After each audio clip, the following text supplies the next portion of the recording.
We recently completed a very wonderful trip to Eastern Europe.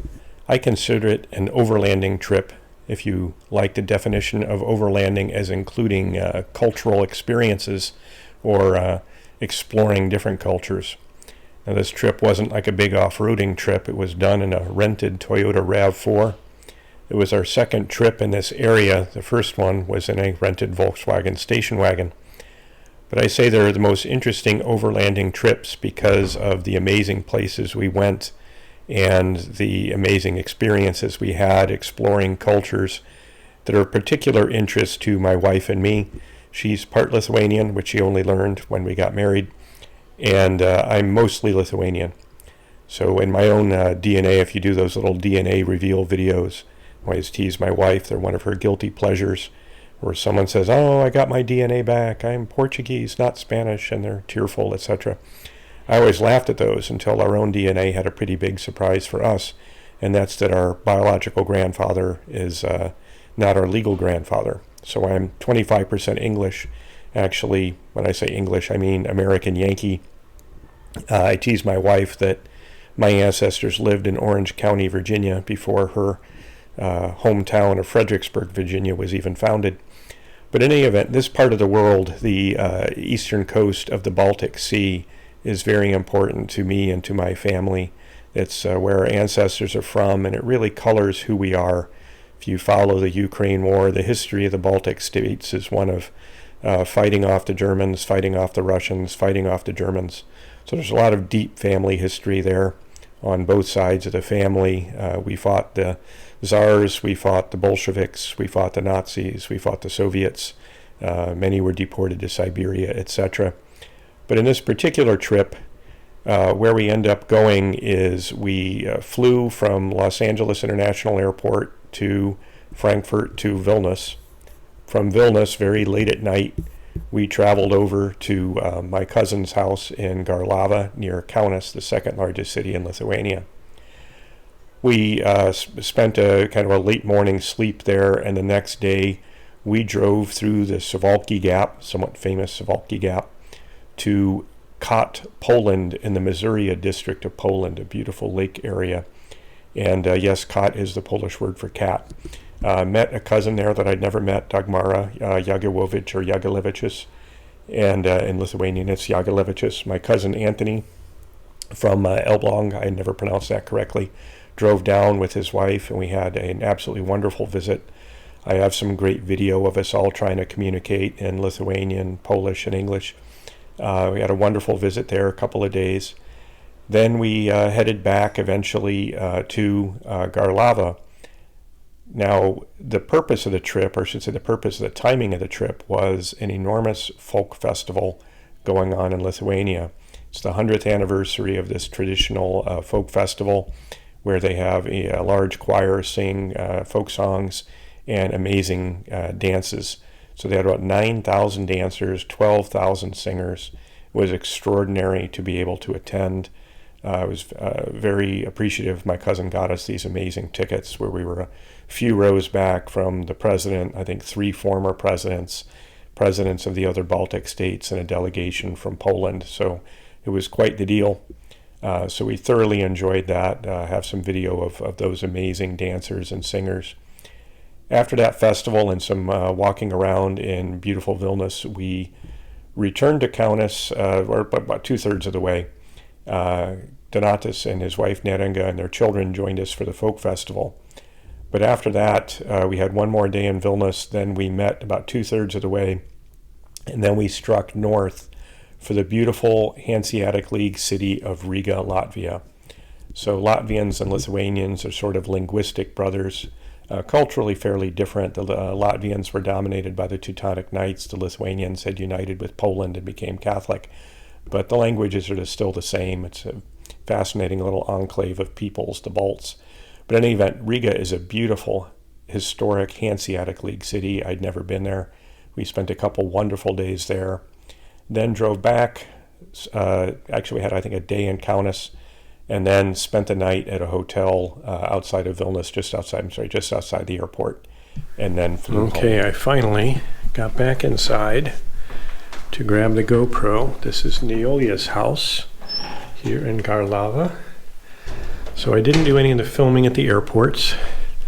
One of the best overlanding trips we ever had was our cousin Donatas driving, and we went toward Vanjogaila and a lot of beautiful areas of Lithuania that are genealogically interesting to our family, regardless of whether they're interesting overlanding sites. So I won't try to recap that trip from 5 years ago. This is the beginning of this trip for our 35th wedding anniversary. So we flew from Los Angeles to Frankfurt, from Frankfurt to Vilnius, got there about midnight, rented a car, a little Honda CRV, and drove here. Now this is, to me, is very Lithuanian, with the wonderful herb gardens.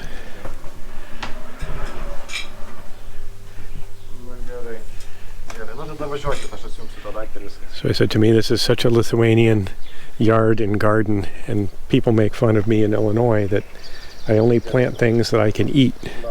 And you're here between the herbs, the pear tree, the blueberries over on the other side. Did you poke inside? Kathy, you should poke inside the greenhouse and be jealous of everything you see. Now, interestingly, those are, I think they call them Oregon grapes or whatever. They actually are from North America. But look at how the tomatoes are tethered up. It's like trees in there. And if you look here, look at the cucumbers are also tethered. Instead of sprawling on the ground, they go upwards. And you can pluck them off. And then different types of tomatoes in here. So to me, this reminds me of my grandmother, you know, that Lithuanians make use of every patch of ground. And you've probably seen the spearmint and others, and the blueberries are amazing. So many little things are different, like the gas pipe runs above ground across from house to house. The building materials are a mix of generations. So these guys are doing what's common in Europe and in, I've seen it even in Australia, render. It's, I guess in the States we'd call it stucco. But Donatas was explaining that they can add insulation to an older home and then just do the render over it. But also, if you notice, different generations of roof. So now metal roofs are more popular. Over there you see like an old asbestos transite type roof. And multiple generations in between. Some of these are fiber cement, non-asbestos, some are metal. And then like that small roof right there is the asbestos transite old style roof that was common here in Eastern Europe. So today we drive through the Suwałki Gap to Kot to meet Dagmara, a cousin we've never met. But right now, just a wonderful breakfast. This is the A5 that goes through the Suwałki Gap.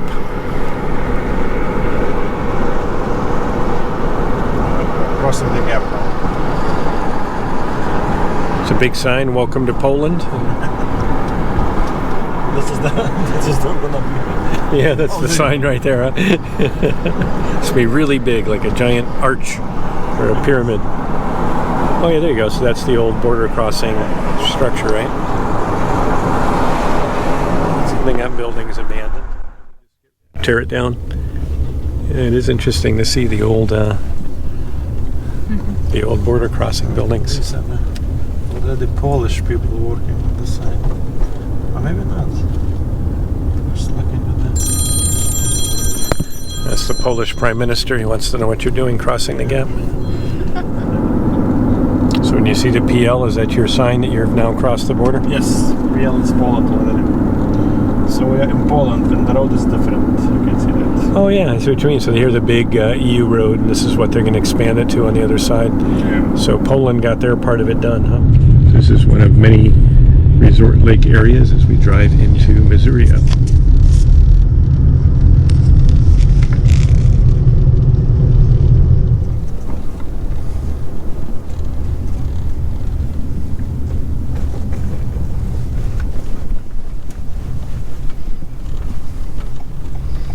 Still about 30 kilometers from our destination. Not sure the name of that. Oh, there you go. It's got a McDonald's, so it's a booming metropolis. So we didn't do a great deal of overlanding type adventure while in Poland. We mostly just got to visit with each other as members of an extended family. So my cousin Donatas is from my mother's side. He's no relation at all to Antony or to Dagmara. And given that my biological grandfather is not my legal grandfather, truly, I am not a blood relative of any of my Jagiellowicz relations. Nevertheless, it was just a lot of fun to sit in this patio and this little Airbnb by a brook in Missouri, Poland, and have a wonderful conversation across multiple languages when none of us really spoke each other's language fluently. But we missed the good part when we're all very intensely taking our phones, trying to translate words. And I realized how bad my pronunciation is. Is camera? Yes, camera. Camera.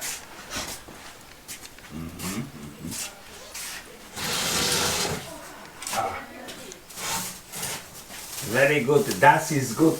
Das ist Das ist gut, ja. Jawohl. Herr Kapitän, ja, das ist gut. Das ist very good. Oh, very, very good. Pączka. Pączki. Pączki. Pączki, tak. Po litewsku pączka. A nie, po angielsku to jest... Donut. Tak? Donut? Donut. Donut? Oh, would you say donut, no? Yeah, donut or pastry. Pastry and... A Katie coś mówiła, co to też było? Że... Awokado? Yeah. Inside. Inside? Inside, yeah. Awokado. Of these guys? Yeah. We'll do the videos for YouTube. YouTube. Oh, YouTube. I need to blur my face. Face? Yes. Yeah. No YouTube, no face. I need to put a bag on top of it. Yes, they live So here. pastry, it says, is Ciasto. Ciasto. Very good. This is the YouTube face. Face. Are you recording it now? yeah, it should be. I don't know if the angle is good. I can move it. I told him I'd Żeś się ukryła. Ukryła. My name is Donatas. Dobra, może być, ale po polsku jest donat. Sprawdzałam. Może. Donat. Że A po ty polsku jesteś, donat. pół, 1/4? Nie, mama mówi po polsku, czy nie? Nie, mama.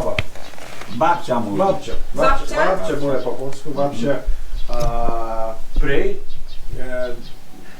Babcia No. used to say all the prayers at night. Rosary. Ojcze ten różaniec. Różaniec, ja. No. Po polsku. Aha. Ale po polsku Po polsku, mówiła. po polsku, ja. No. And different songs. She was Ale singing. kościelne. Tam. I kościelne, ja. Church. Vision. Vision. Vision. Po polsku. Vision. A to dla kogo? Dla jakiego? A KGB? Dla KGB?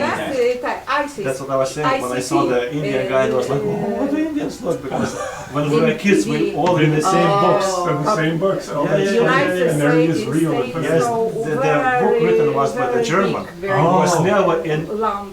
any connection with the Indians. There's a lot of Just population stories about it, and that's in it. the east. Na A wschodzie. lot of Okay, no, population, but but then it gets Yeah, did it. In the mountains No. and plains, there's not a lot of population. Then you come to California and there's a Yeah. huge population. On the ocean coast. Ale California on Blue. no. Yeah. California Blue. Yeah. Pretty woman. This is the unit. So this is your weapon. This is the You can say Yes. thank you, Ava, for the Fictional Native weapon. American hero. Look out. Okay, it's about 9 a.m. We are in the village of Kot, Poland, in Missouri. Had a wonderful time. I didn't tape much of any of that. I'm a little bit under the weather. Hopefully I'll be okay. And this is the glory of social media. So my distant cousin, Dagmara Jagiellowicz. And yes, she pointed out Dagmara is really not a Polish name. It's a Swedish name that her mother gave her based on, I think, an Ingrid Bergman character. And then it made sense to me. That's right, Dagmar is like a Viking name. There is Mr. Stork. He's kind of hanging around, introducing himself. There's a work van headed by. Dzień dobry. Oh, just hello. Sorry. Confused the poor gentleman. I waved, and I suppose here in Poland, you don't normally wave. He thought I was flagging him down. But everything is good. So this is number 8, Kot. Kot is the name of the village, and it is, as Dagmara explained to us, the word for cat. So I'll jump back and forth here at topics as I'm kind of stumbling around. That is not uncommon, seeing stork nests, especially in Lithuania. Now this is Poland, and this is again the Missouri district. I don't know if that's a failed nest of a stork who got zapped. Hopefully not. Does seem an imprudent place to try to build a nest. And you can hear the roosters crowing in the distance. It's a beautiful little rural village. Keep joking with my cousin Donatus and the rest of our guests that I'm going to goose nap this neighbor's beautiful white Emden geese and take them home for a wonderful dinner later. I'll walk in now through the gate of the cottage where we're staying. And again, Dagmara made these arrangements for us. And as I do that, so last night, our cousin Anthony and his wife Ava. Ava speaks fairly good English. Anthony does not, but he's getting better. We met him, I lose track of the years. Was it 5 years ago or 10 years ago? I think 5 years ago. We met Anthony and Ava in Lithuania around the Lauda River Valley, which is the ancestral home of the Jagiellowicz family, that general area. And it's a long story, but that's basically the gentry, Bajori, Szlachta, whatever word you want to use.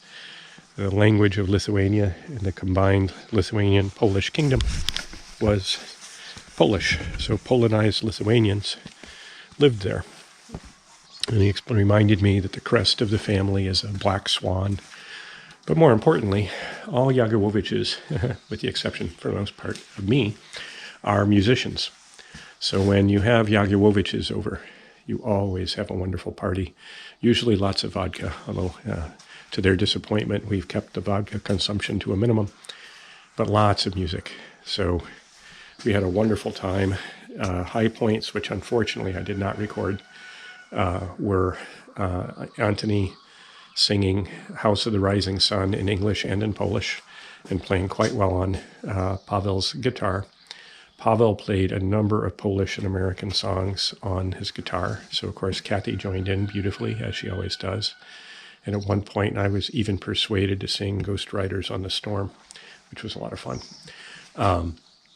One thing I do have that I taped was the amusement of multiple languages going. So Ava trying to interpret with English. Pavel and Dagmara speak English and Polish. Donatus speaks, and a number of them speak German, and Donatus speaks German, Russian, Lithuanian, and a little bit of Polish. I have very little Polish and not much Lithuanian, a tiny bit of Russian. So it was a lot of fun. And of course, Neringa speaks a number of languages quite well as well. So it's the chaos of seeing us try to use Google Translate and things like that. Now it occurred to me I'm going to walk out the gate again because I want to show an illustration of the depth of faith in Poland, particularly rural Poland. So we were at a bar in the airport in Frankfurt, killing about a 6-hour layover, sampling some interesting German beers, and a number of interesting young men sat by us. You know, funnily enough, they came from a heavy metal festival concert in France, and they also had long layovers on Lufthansa where they bring you to Frankfurt, and then there's like one plane a day to some of these cities like Riga or Vilnius. So we struck up conversation with them. They had excellent English. In fact, I remember we started the conversation for the simple reason that I couldn't figure out what language they were speaking. So Kathy and I kind of murmured to each other. We're like, you know, that's not Scandinavian or Germanic. It's not Slavic. So we looked at each other and thought, we said, I bet that's got to be Finnish. And then later a young Swedish man sat down and he was very friendly. We were all chatting. He asked them the same question, like, is that Finnish? And funnily enough, no, it was Estonian, which is very similar to Finnish. So we felt very smart that we were able to discern their language. But then we all just started talking about, you know, aspects of the culture and tourism and various topics. They were curious about American political opinions, about Biden and Trump and things like that. But they somehow faith came up, and they talked about the majority of people in the former, call them like the Livonian districts, the area that's now Latvia and Estonia. And they said mostly atheists, which is very unfortunate. So I'm going to come around the corner here and give a little taste of Polish Catholicism. And there you have it. These types of shrines are an absolute staple. You see them all through the community. Some devoted to Our Lady, our Blessed Virgin Mary. Some of them crucifixes of Jesus. But that just gives you a sense. You can see how well cared, how much people work to maintain these little roadside shrines. And they are everywhere. So that was kind of the pilgrimage aspect of some of these, as well as, I guess, a genealogical aspect. Learned about religious practices. We drove by a group of mendicant Franciscans. Mendicant meaning they, so to speak, sing for their supper. No such adventures here, but then when we stopped at a little church for the Polish Nobel laureate, Sienkiewicz, and that church dedicated, well, has stuff dedicated to him at the church. I think it was his home parish, is of course in Lithuania. It's in the Lauda River Valley. So there are a number of famous figures of Polish history, excuse me, who were born and raised in Lithuania, who may or may not claim Lithuanian heritage as well as Polish heritage. So you can see I walked a short distance. Here's another beautiful Marian shrine. So again, really shows you the deep Catholic faith present across much of Poland. So after leaving Kot, Poland, on our way out, we had some wonderful pierogies. I got a kick out of the idea of the restaurant. Much like a pizzeria in the United States, you have a pierogeria in Poland, where you have all sorts of delicious types of pierogies. They're little dumplings, the traditional food of Eastern Europe. We drove back, and one of the things we always do when we go back to Lithuania, Garlava is the hometown of our cousin Donatas' parents. We go near the village of Skrodjai, and in this general area is where the Lipinskis family farm is. And I always enjoy, we got a picture of the stone of the family farm from when it had been collectivized. The land was returned to the family, of course, after Soviet communism left Lithuania. Labas. Mm-hmm. Yeah, now the sun's behind the clouds. So this is the Lipinskis family farm with Rimas and Asta. This is where we used to visit with Kostya. And this has been in the Lipinskis family for so many years. Had many tours here over our visits.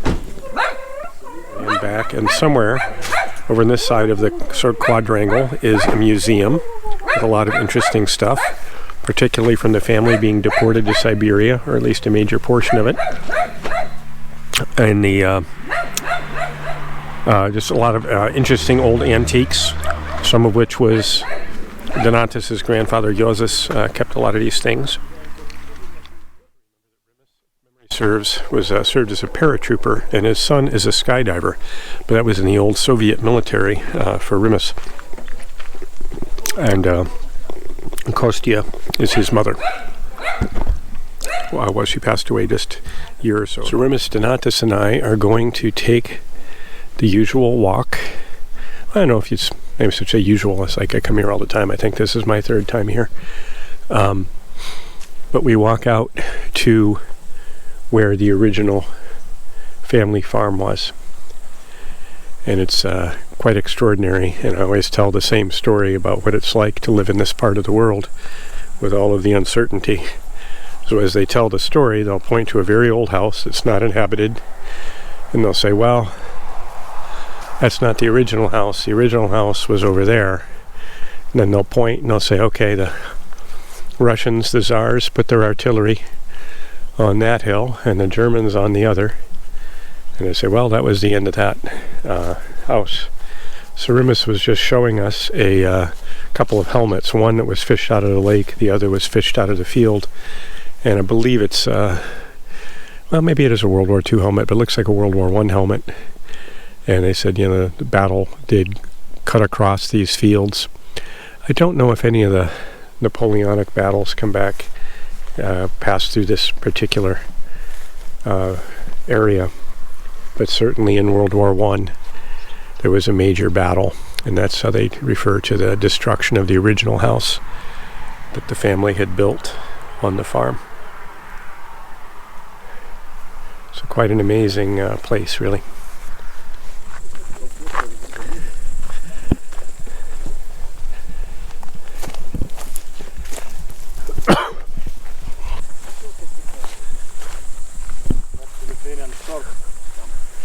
Oh yeah, over on the hill, yeah.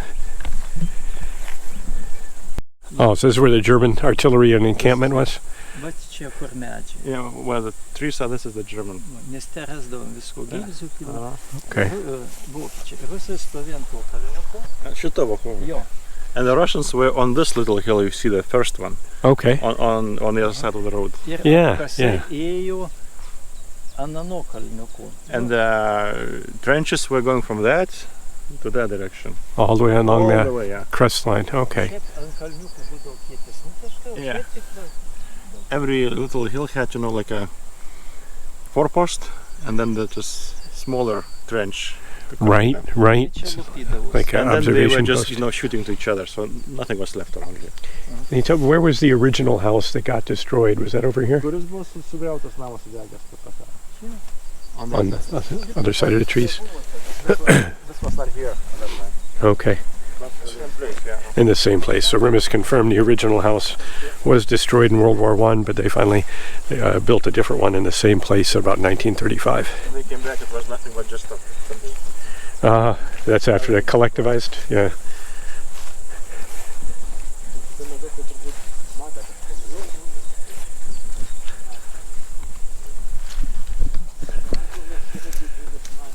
So if you wonder why there's deep mistrust in this part of the world, it's kind of like in the game of Risk. So many times the Germans or the Russians or even Napoleon marched the armies across this part of the country, destroying people's lives and livelihood in their wake.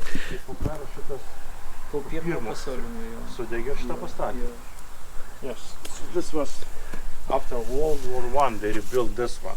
Okay, and that's like 1935 or something? Sooner. Sooner, okay. Earlier. Okay.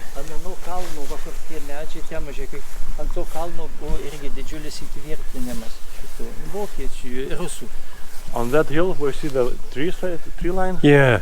that was the big Russian Artillery? fortification, yeah. Oh, fortification, okay. Some kind of, you know, battalion of whatever. And this was the Germans. See how close. Yeah, yeah, that's, I remember this story. So there's where the Russians were. On the other side of the trees on that hill were the Germans, and everything in between was destroyed. And at that time it was, you know, this new type of weapon, this shrapnel thing. Oh, coming right. From Germans. Okay. So they used to time it to make sure it explodes above the trenches over there. Oh, and then the shrapnel. Yes. Yeah. And in that hill, in that forest, there are 2 German cemeteries. Oh. And the Germans are coming to fix it. And that oak, this is the old oak from the old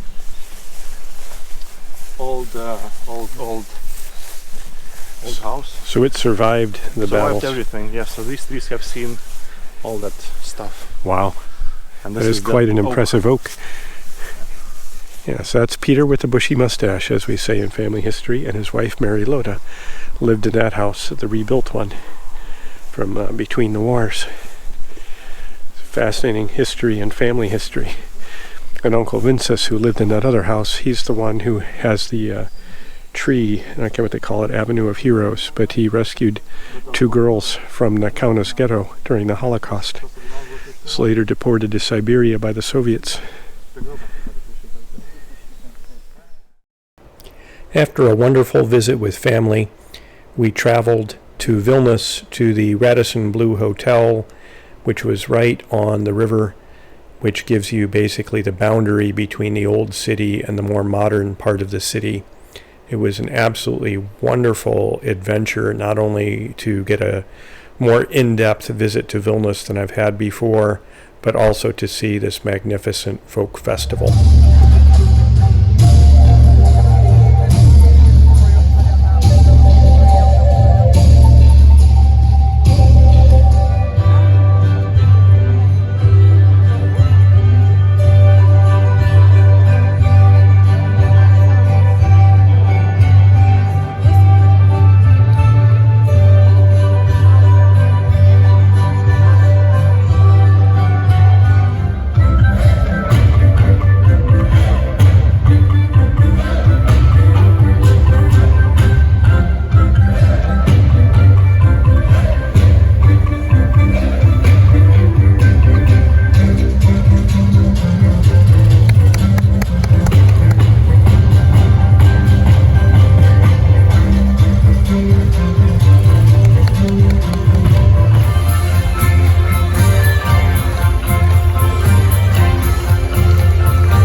Kind of walking up toward Gediminas Hill. We're on the Old Town side of the Nemunas. Some very interesting modern architecture on one side, and some beautiful, more traditional architecture on the other side.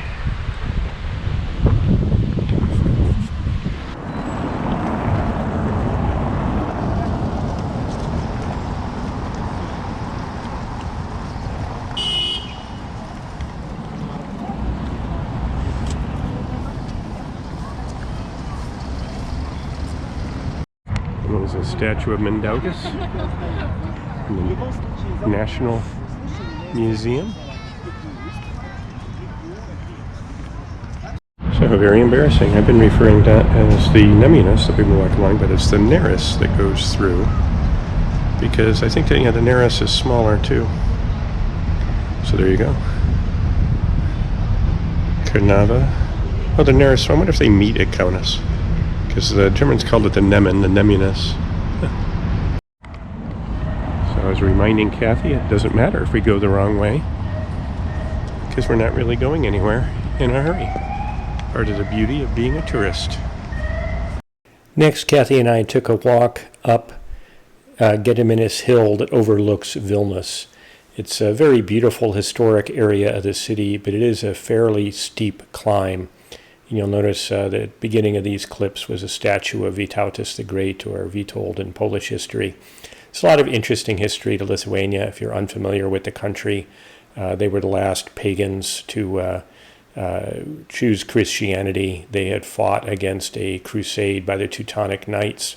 So later in this adventure, we go up to Riga. Riga was dominated and became Lutheran. It was dominated by the Teutonic Knights.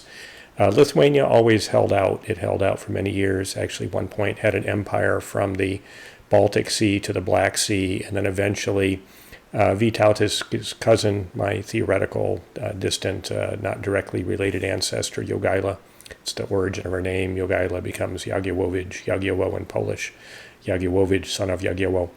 But this was the golden age of Polish and Lithuanian history. It was a Polish-Lithuanian Commonwealth and an extraordinary time of prosperity for that region in Eastern Europe. If you ever travel to Krakow, Poland, and see Wawel Castle, you can see a lot of that amazing history.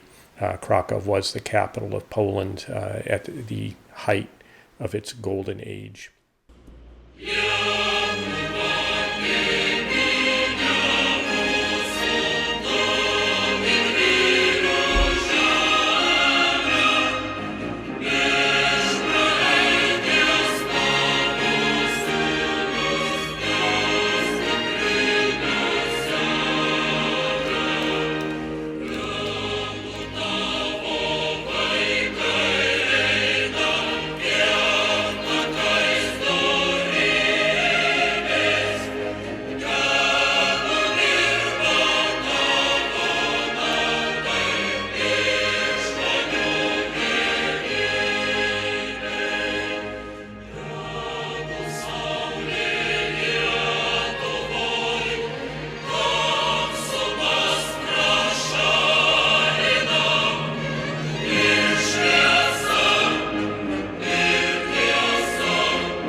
battery's about to die, but this parade, I think, has over 20,000 people in it.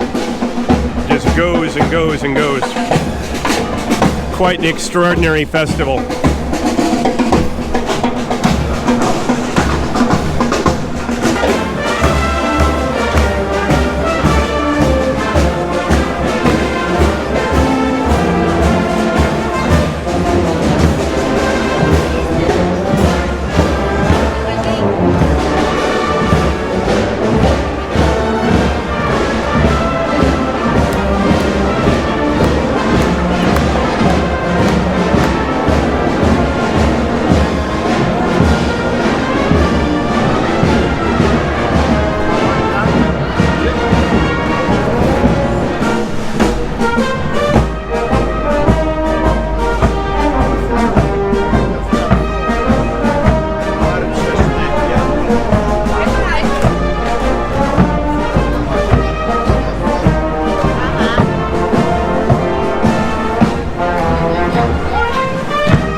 So I'm about to lose the battery, but it's a beautiful plaza along the route.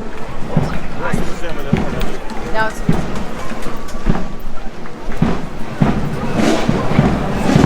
so beautiful on the outside.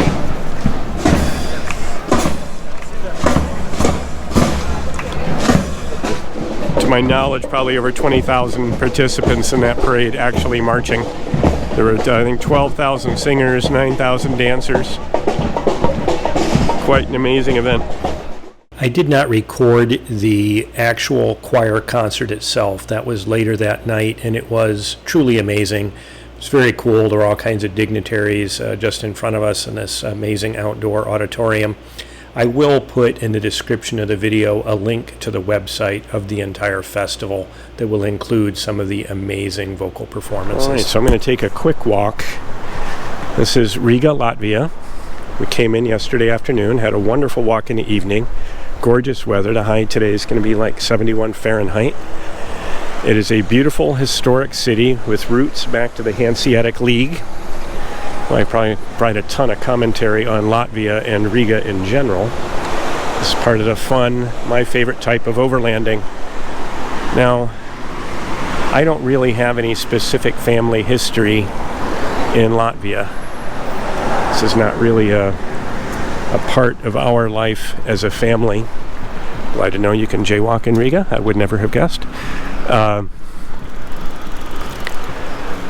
But Latvia has a more unfortunate history, really, than Lithuania, in that it's has less population and has been more dominated by Soviet occupation. So if you think in the West, we think about colonialism, we usually think like white versus people of color. In Eastern Europe, it's really Russian post-colonial influence. So I'm going to walk over here to a very French-looking statue. We were looking at this yesterday, and this is something you would never see in Lithuania. The history in Latvia is a bit different. Latvia was really only independent from 1918 until Stalin retook it when Molotov-Ribbentrop Pact. Again, a lot of people think the Russian Great Patriotic War was against the Germans. Well, it's a lie. Stalin started the Great Patriotic War, which was neither great nor patriotic, when they tried to divide Eastern Europe between themselves. It was only later that Hitler turned on Stalin and an Operation Barbarossa invaded. So this is a little different in Latvia. This is a statue dedicated to a Scottish family, Barclays, who became nobility under Tsarist occupation of Latvia. But most of Latvia's history, they were dominated by the Germans, the Livonian Order, the Teutonic Knights. So whereas the Lithuanians remained pagan among the Baltic tribes, their neighbors to the north, the Latvians, were conquered by the German Crusaders, and they eventually became Lutherans, not Catholics. Now they're mostly atheist.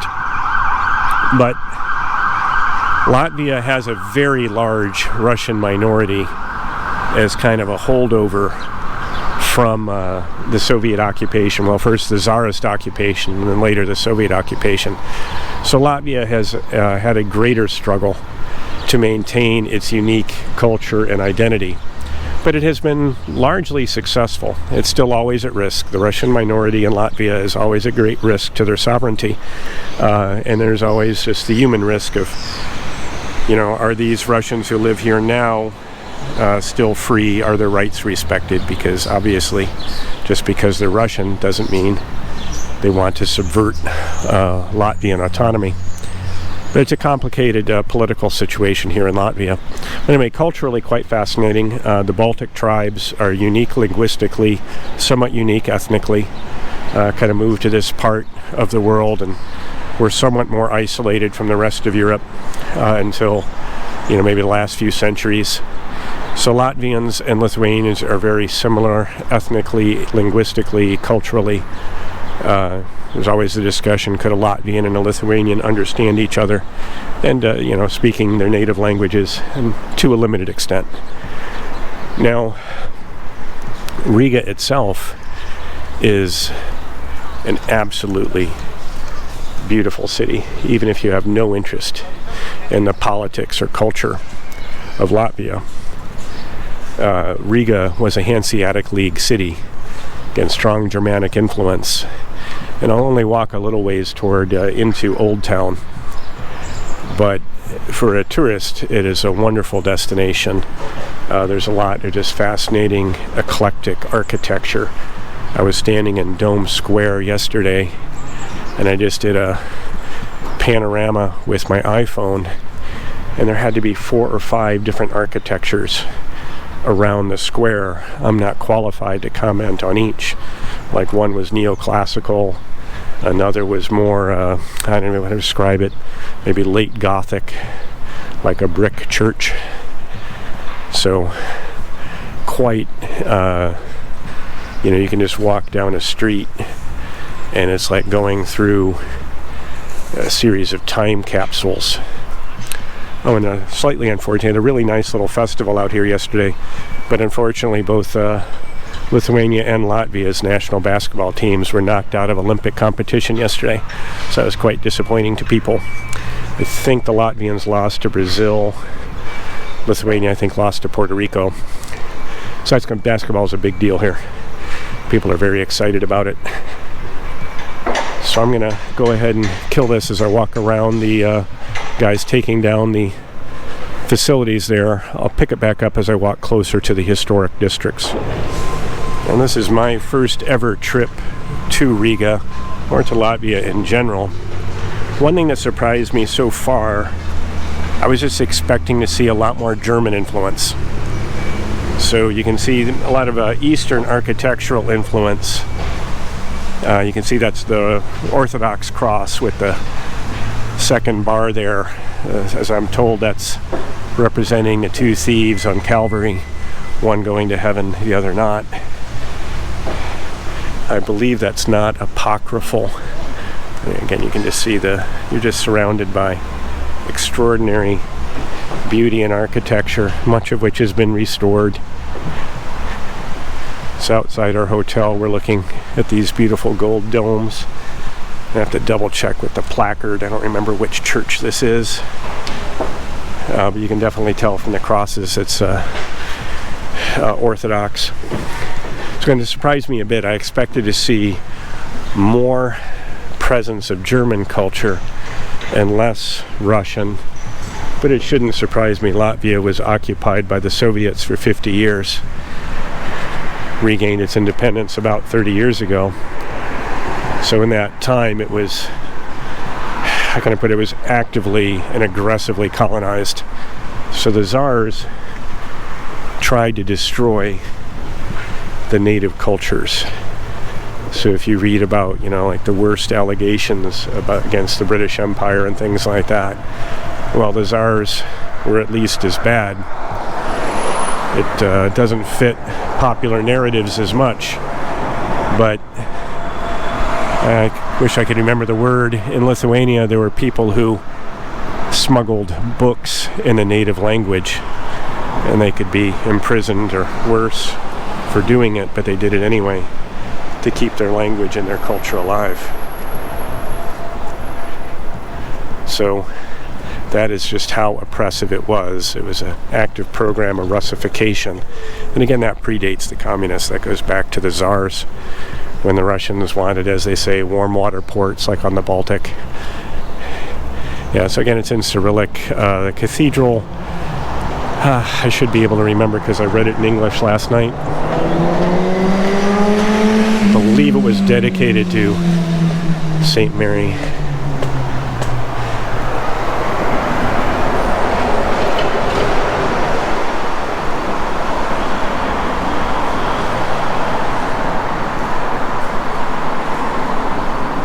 Yeah, my luck, it's in about 20 different languages, but none that I can decipher reliably.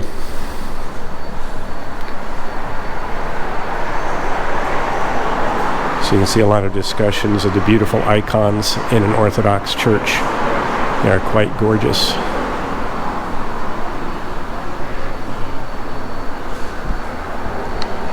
Fortunately, nothing with an English translation that I can see.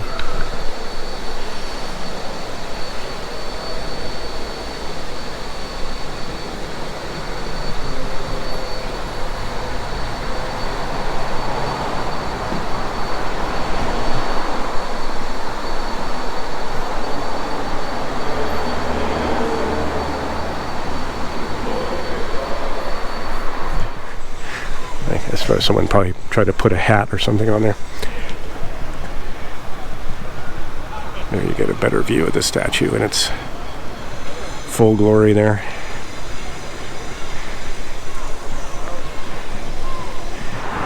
Here you can kind of see the boulevard stretch out into the somewhat more modern parts of the city. Fair bit of traffic. So we spent 2 beautiful days in Riga, Latvia, mostly walking around in the old town. Had some wonderful meals at restaurants. We also took a little canal boat tour that took us basically through the city, out onto the bay there, the Gulf of Riga, and then kind of circled back through. So it really gave you an outstanding tour with a lot of history from a good docent of the beautiful city of Riga, Latvia. I don't have a lot of great video of it, just quite a few stills. We thoroughly enjoyed walking through the beautiful churches. Also, as those last few pictures went by, that's one of the symbols of Latvia, is this cat perching on a weather vane. And that building showed it. There's some kind of like mythological history there that I'll leave it to you to Google. I love the absolutely wonderful eclectic architecture of Riga. Another fascinating bit of the city, we went over more toward the western side, and what's pictured here is a Zeppelin hangar. I don't remember if the Germans occupied Riga at that time, but in any event, long after the Zeppelins were gone, the city managed to repurpose the buildings into this enormous open air, well, it's not really open air, it's in a Zeppelin hangar, but an enormous market. And then finally, the day we left, we drove up instead just to see. We wanted to really get out into the Gulf of Riga and saw this absolutely beautiful beach. It was like a third of a mile, and just really gives you a sense of the reason why for so many centuries people have populated this area. And now that I look at this, I remember actually that canal tour just took us out onto, I believe it's the Dogvilles River, but not onto the Riga, the Gulf of Riga there itself. We drove up there separately. So again, a very beautiful city, much underappreciated probably in terms of tourism. And for me, a wonderful overlanding trip, even though I wasn't camped on the beach, because I saw an amazing and beautiful historical culture. So the story was, this was a bridge originally built in wood by the Germans. Now apparently a rail bridge. This is an absolutely beautiful part of Lithuania we're just driving through. It's very scenic, very hilly. I'm fighting. And Donatas did say that it's like a very scenic little part of Lithuania.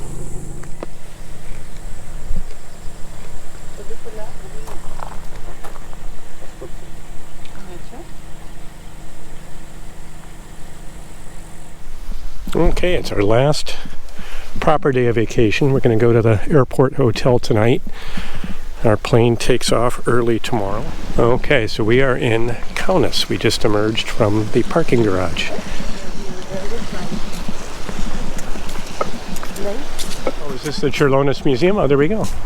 Čiurlionis. This is the Čiurlionis Museum. Okay. Čiurlionis, a significant Lithuanian artist. So like in Poland, you get the little, like Marian, what would you call those little devotional, not even really sure what you'd call them. Like little grottos. In Lithuania, you get these beautiful hand-carved wooden crosses throughout the countryside.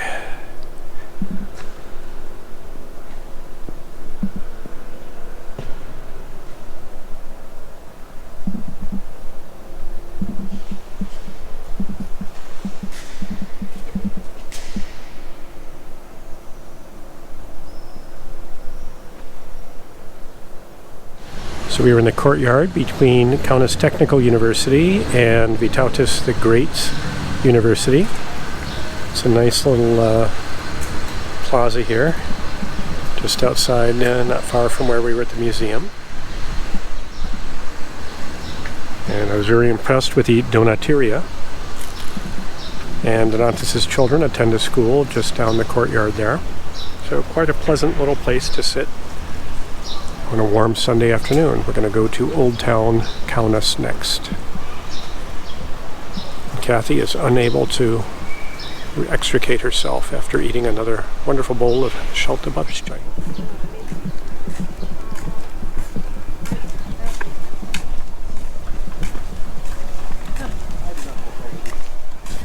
This is the old one. This is the cemetery. Not cemetery.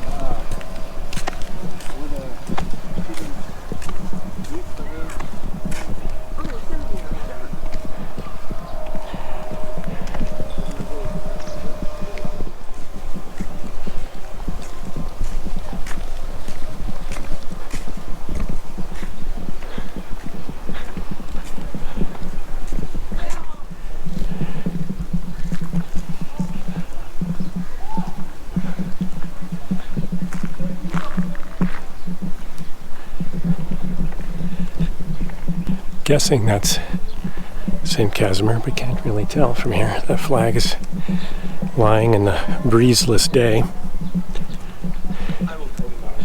Ah, St. Casimir? Oh. Bernard, the first. Yeah, St. George the Martyr and Bernardine. I'm not familiar with the Bernardine order. St. George the Martyr. Huh.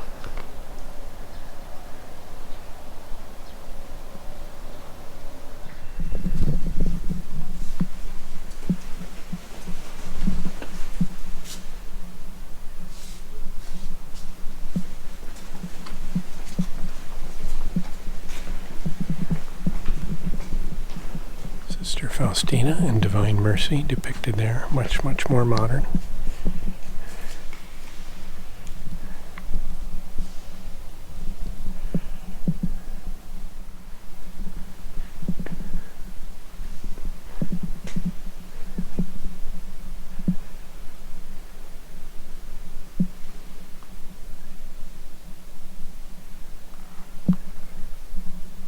Those must be some pieces of old crypt covers or something.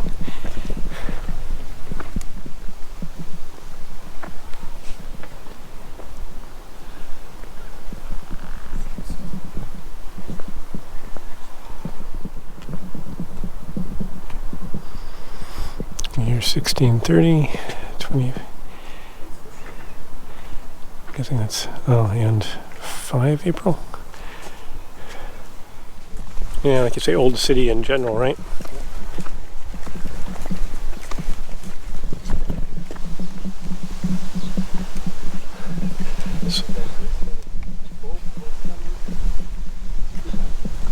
to us, it's explained here in the walls of the old monastery and the castle. This is where the Neris, the river that goes through Vilnius, and the Nemunas, or the Germans call it the Neman, the larger of the two, should be their confluence nearby. Explain that's why the castle is where it is. So continuing on, you can see the really nice urban green space there. This big exercise trail. And now we're coming to the point where the two rivers will meet. So that's the Nemunas on our left, and that's the Neris on our right. So this is downstream from Vilnius is the Neris. And the Nemunas comes here from what? From Minsk? Where's the... From where? Belarus, yeah. Belarus, yeah. You can just see the monastery up there that we just left and the castle. So this is the Neris, but is most of Kaunas upstream on the Neris or upstream on the Nemunas? I would say more on the Nemunas side. Right, yeah, more over on this side. That's still a beautiful area. And you can see there was a lot of development, right? A lot of investment again. So things are changing again, hopefully for the better. And Donatas was explaining that large white boat is an old Russian hydrofoil. You move passengers around in the shallow draft river.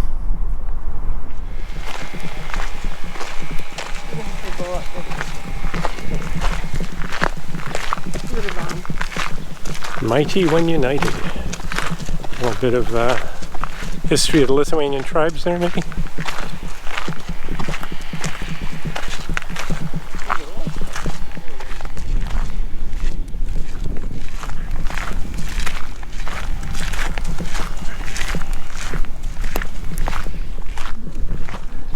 So we're still not sure whose equestrian statue that is. Well, that was pretty much the end of our walk through Old Town Kaunas. After that, we headed to our hotel, spent the night, and caught a very early flight from Vilnius to Frankfurt and then back to Los Angeles. But it was an absolutely wonderful trip that certainly deepened our appreciation of our heritage and once again gave us an opportunity to explore a very beautiful and often overlooked part of the world.